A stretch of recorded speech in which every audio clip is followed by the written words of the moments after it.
എല്ലാവർക്കും നമസ്കാരം. ഞാൻ ബിജു സോപാനം. സിനിമയിലെയും സീരിയലിലെയും ചില നാറിയ പിന്നാമ്പുറ കഥകൾ പലപ്പോഴും പുറത്തു വന്നിട്ടുണ്ട്. എന്നാൽ ഉപ്പും മുളകും പോലെയുള്ള പരമ്പരയിൽ നിന്നും ലൈംഗിക അതിക്രമണം പോലെയുള്ള കാര്യങ്ങൾ ഉണ്ടാകുമെന്ന് ആരും വിചാരിച്ചു കാണില്ല.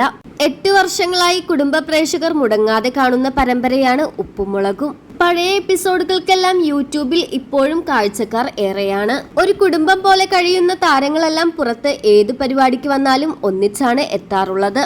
എന്നാൽ ബിജു സോപാനത്തെ പോലെയുള്ള ഒരാളിൽ നിന്നും ആർക്കും ഇതൊന്നും ചിന്തിക്കാൻ പോലും കഴിയില്ല.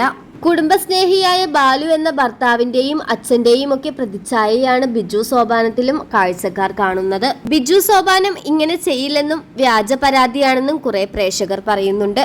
സൈബർ അറ്റാക്ക് മുഴുവനും ബിജു സോപാനത്തിനെതിരെ പരാതി നൽകിയ നടിമാർക്ക് നേരെയാണ്.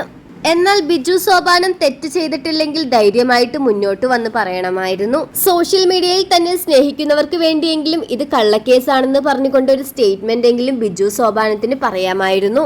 ബിജു സോപാനവും ശ്രീകുമാറും എല്ലാം കേസുകൾ വന്ന് ആഴ്ചകൾ കഴിഞ്ഞിട്ടും ഇപ്പോഴും മൗനത്തിലാണ്. ഇതേക്കുറിച്ച് നേരിട്ട് ചോദിച്ചവരോട് കേസുമായി സഹകരിക്കുമെന്ന് മാത്രമാണ് താരങ്ങൾ പറഞ്ഞത്.